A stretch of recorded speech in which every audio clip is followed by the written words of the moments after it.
میرا خیال ہے کہ اور پھر آئی جی صوبے کا تبدیل ہو جانا اور ایک بینچ کا باقاعدہ یہ بولنا کہ یہ ہیومن ٹریفکنگ کی طرف ہے، تو یہ بات سوچنے والی ہے کہ اس کیس کے پیچھے کیا عوامل ہیں۔ ابھی بھی آپ دیکھیں کس سسپیشیس طریقے سے بچی کو ریٹرن لے کر گئی ہے پولیس،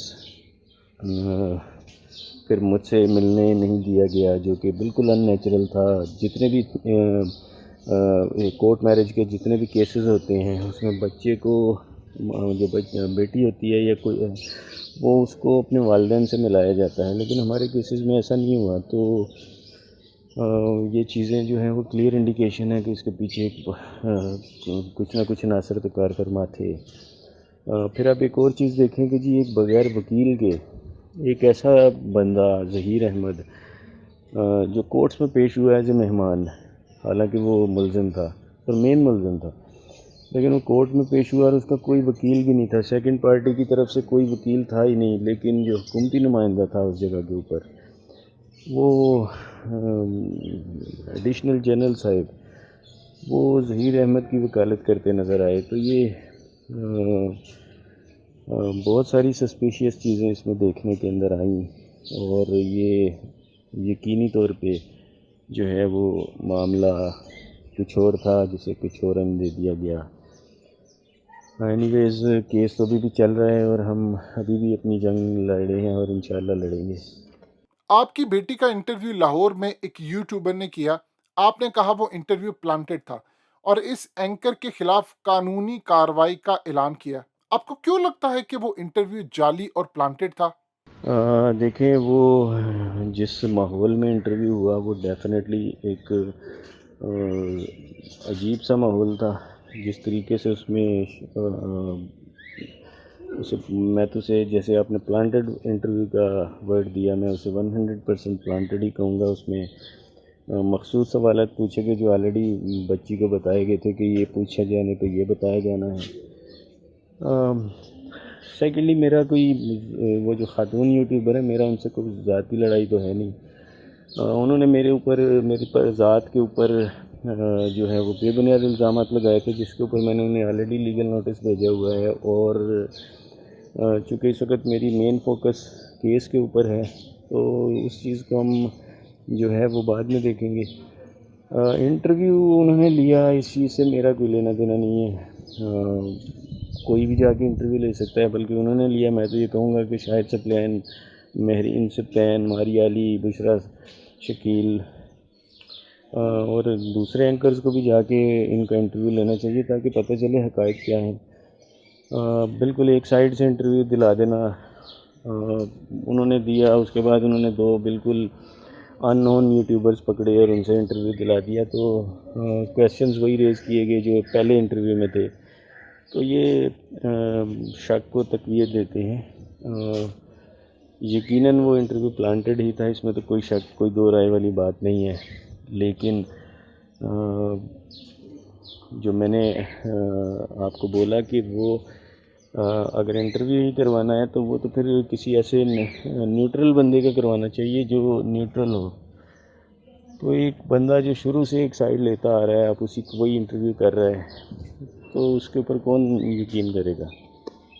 دعا زہرا کے انٹرویو کے دوران جامع شیری کی بوتل اور شربت رکھا جاتا ہے اور دعا زہرا سے اس کے فیوریٹ ڈرنک کے بارے میں پوچھا جاتا ہے، اور اینکر اس کو اشارہ کر کے کہتی ہے کہ جامع شیری کی طرف کہ تم نے یہ کہنا ہے۔ کیا کبھی آپ نے کسی کیس میں ایسی چیزوں کو دیکھا ہے؟ آپ کس نگاہ سے اس انٹرویو کو دیکھتے ہیں؟ بالکل جی، دیکھیں اب مجھے نہیں پتا کہ یہ انہوں نے جامع شیری سے پروموشن لی ہے یا کیا مسئلہ تھا، یہ تو وہی بتا سکتے ہیں جنہوں نے کیا، لیکن اس میں جو انہوں نے چیز پروموٹ کی وہ اس سے بڑھ کر وہ معاشرے کا ایک ایسا پہلو انہوں نے پروموٹ کیا کہ بچیاں ایسی بھی کوئی بھی گھر سے بھاگ کر اگر جاتی ہیں، کیونکہ تصویر کا تو یہی رخ دکھایا گیا، تو ان کو ان کی کتنی قدر ہونی چاہیے اور کتنی زبردست انہوں نے کام کیا اور ان پر لوگ کتنا فخر محسوس کرتے ہیں۔ تو پھر میں تو یہی کہوں گا جی کہ پھر سب لوگ تیار ہو جائیں، اب آج میرے ساتھ ایسے ہوا تھا، کل خدا نہ خواستہ کسی اور کے ساتھ ہو سکتا ہے۔ اسی کے لیے میں نے آواز اٹھائی تھی، اسی کے لیے میں نے آواز اٹھائی ہے۔ یہ ایک انتہائی غلط میسج جو کریٹ کیا گیا، چاہے وہ کسی بھی اینڈ سے کیا گیا ہو، چاہے اس کے اندر عدالتی ڈیسیژن تھا یا ان لوگوں کا انٹرویوز لے کے انہیں پروموٹ کرنا ہے، تو یہ ڈیفینیٹلی جو ہے یہ اچھائی سے زیادہ میرا خیال ہے کہ معاشرے میں ایسی چیزوں کو پروموٹ کرے گا جو کہ جس کے اوپر تمام تمام فقہ کے جو فقہ کے علماء ہیں وہ یہ کہہ رہے ہیں کہ یہ نکاح تو ہوا ہی نہیں اور جائز ہی نہیں ہے۔ تو ایک چیز جو ہم اسلامی ملک میں بستے ہیں، ایک چیز جو جائز ہی نہیں ہے کسی بھی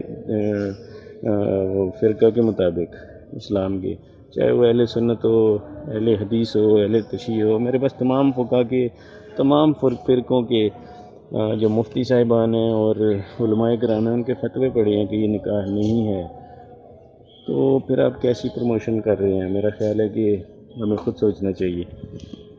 آپ نے جو ڈاکومنٹس دکھائے اور کلیم کیا کہ اس کے مطابق دعا زہرا 14 سال کی ہے، لیکن میڈیکل رپورٹ اس کو 17 اور دعا زہرا خود کو 18 سال کہتی ہے، اس ساری کہانی کے پیچھے اصل سچ کیا ہے؟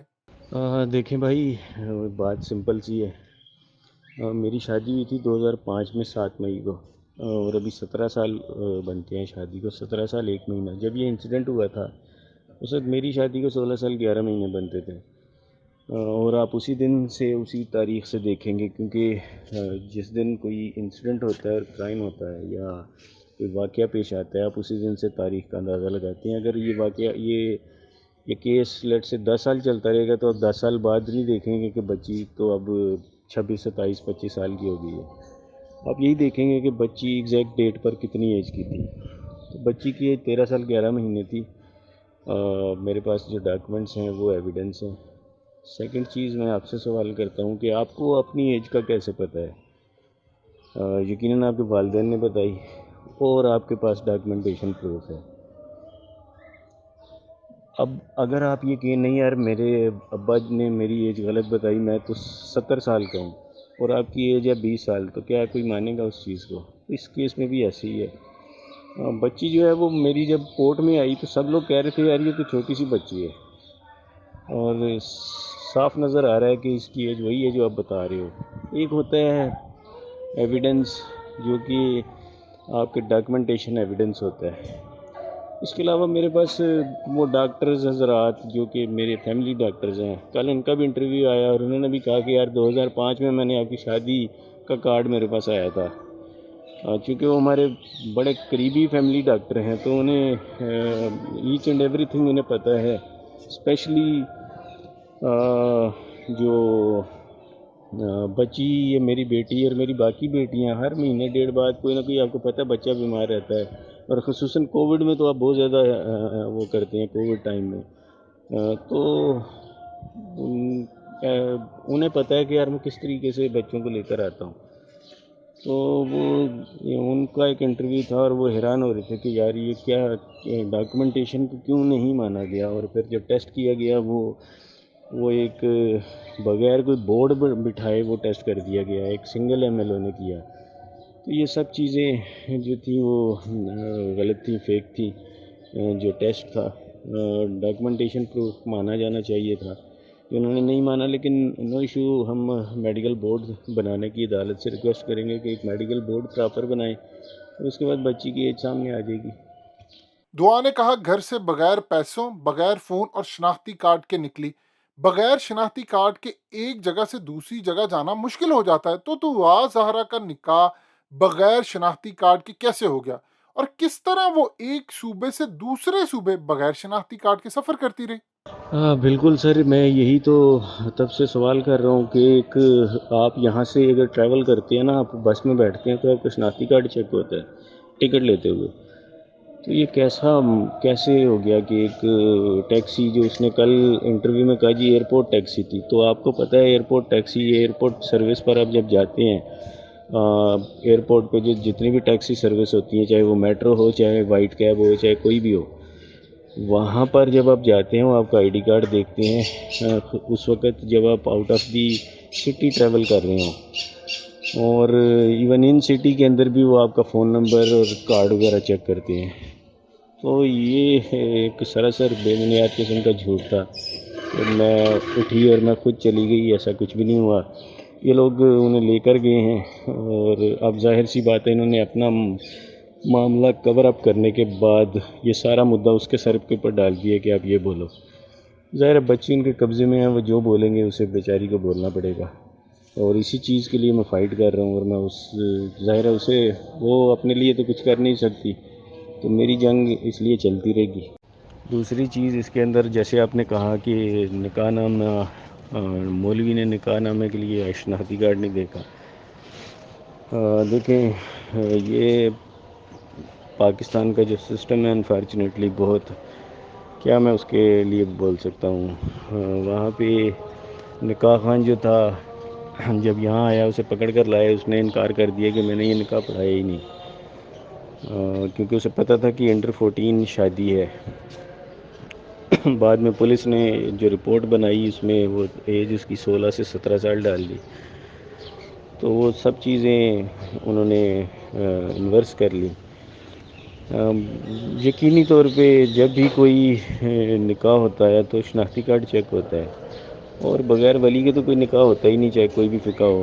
بچی چھوٹی ہو تو اس کے بغیر ولی کے نکاح نہیں ہوتا. اور فقہ جعفریہ میں تو کنواری لڑکی چاہے اس کی ایج کوئی بھی ہو، بھلے ہی وہ 23 24 25 سال کی ہو، اس کا نکاح نہیں ہوتا جب تک اس کا ولی اس کے ساتھ موجود نہ ہو. ظہیر نامی لڑکے نے کہا کہ وہ لاہور میں حفیظ سینٹر میں موبائل کا کام کرتا ہے. کیا آپ نے کسی سے تصدیق کروائی ہے کہ وہ وہاں پر کام کرتا ہے، یا صرف ایک یہ کہانی ہے؟ نہیں جی، مجھے اس چیز کا علم نہیں ہے. اب میں بالکل نہیں جانتا کہ وہ کیا کرتا ہے. کورٹ کے اندر جب پولیس آئی تھی اور جب جج صاحب نے ہیومن ٹریفکنگ سے ریلیٹڈ ریمارکس دیے تھے، تو اس سے پہلے جو آئی جی صاحب، نیولی اپائنٹڈ آئی جی صاحب تھے غلام نبی میمن، انہوں نے بولا تھا کہ بچہ مالی ہے. تو پولیس رپورٹ کے مطابق تو وہ جی مالی ہے. اب وہ پنجاب یونیورسٹی کو کور اپ کرنے کے لیے وہ کچھ اور بول رہے ہیں، تو اس میں میں کیا کہہ سکتا ہوں. صحیح، جو حفیظ سینٹر سے ریلیٹڈ اور موبائل بیچنے سے ریلیٹڈ ہے، یقیناً یہ کہانی ہی ہوگی، کیونکہ پہلے شروع سے کچھ اور بولا گیا اور اب کچھ اور بولا جا رہا ہے. عدالت میں ایک سفید رنگ کا لباس پہنے مشکوک شخص آتا ہے. کیا آپ بتا سکتے ہیں کہ وہ کون شخص ہے جو دعا زہرا اور ظہیر کو ہر طرف سے گھیرے ہوئے ہے؟ کیا وہ کسی خفیہ طاقتوں کا مہرہ ہے؟ اس کا اس کیس سے کیا تعلق ہے؟ دیکھیں جی، میں ان کو نہیں جانتا وہ کون ہے. میں نے جو میرا ان صاحب سے ایک ہی ایشو ہے، وہ یہ ہے کہ جی میری فیملی کی خواتین کو انہوں نے دھکے دیے. میری بچی کو وہ ہاتھ سے پکڑ کر لے کر آئے، اس کے کندھے پہ انہوں نے ہاتھ رکھا ہوا تھا، اس کے پیچھے وہ ہاتھ رکھ کے لا رہے تھے. تو میرا سوال عدالت سے اور تمام اداروں سے ہے کہ جب لیڈی پولیس موجود تھی، تو لیڈیز پولیس کی موجودگی میں ایک غیر آدمی ایک بچی کو کیسے یا ایک پکڑ کر لا سکتا ہے؟ اس پہ اس نے کیسے ہاتھ رکھا ہوا ہے؟ وہاں پر تو پولیس کے کوئی 30 بندے موجود تھے، تو یہ کون سے ایسے بڑے افسر صاحب تھے جنہوں نے عدالت کو بھی ملوث خاطر نہیں سمجھا؟ اور عدالتی احترام یہ ہوتا ہے کہ کوئی بھی افسر ہو وہ اپنی وردی میں آتا ہے تاکہ اس کا پتہ چلے، اس کے بیجز سے پتہ چلے کہ وہ کون ہے.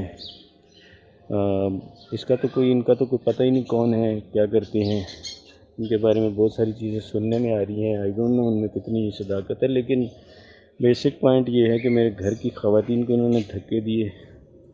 اس کا کلیئرلی ویڈیو ایویڈنس موجود ہے، اور ویڈیو ایویڈنس یہ بھی موجود ہے کہ میری بیٹی کو جس طریقے سے یہ پکڑ کر لے کر جا رہے تھے یا لا رہے تھے، یہ ان کو اس کا جواب یقیناً دینا پڑے گا، اور پوچھنا چاہیے ان سے کہ یہ کس طریقے سے ایسے کر سکتے ہیں، خصوصاً اس صورت میں جب کہ بچی کے گرد لیڈی پولیس موجود ہے.